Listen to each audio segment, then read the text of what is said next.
ওই বাচ্চাটা কোথায় যে গেল? ও আচ্ছা, তাহলে এখানে তুই এবার বল, তুই স্যারের সামনে মিথ্যা কথা কেন বললি? স্যার ওই জওয়ান। শোন, এই হীরের ঝুলিটা ওই ফজিটাকে দিয়ে আয়। আর যদি কোনো চালাকি করার চেষ্টা করিস তাহলে জানিসই তো তোর বাবা আমাদের কবজায় আছে। ঠিক আছে, আমি দিয়ে আসছি, তারপর আমার বাবাকে ছেড়ে দেবে তো? হ্যাঁ, আগে দিয়ে আয় যা। কি রে ভাজি, ওর বাপকে কোথায় আটকে রেখেছিস? ওর বাপকে তো আটকে রেখেছিলাম, কিন্তু ওর বাপকে অনেকক্ষণ আগে ওপরে পাঠিয়ে দিয়েছি।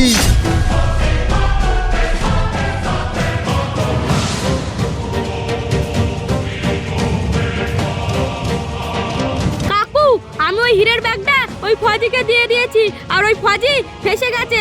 এবার আমার বাবাকে ছেড়ে দাও। তোর বাবা এখন ওপরে।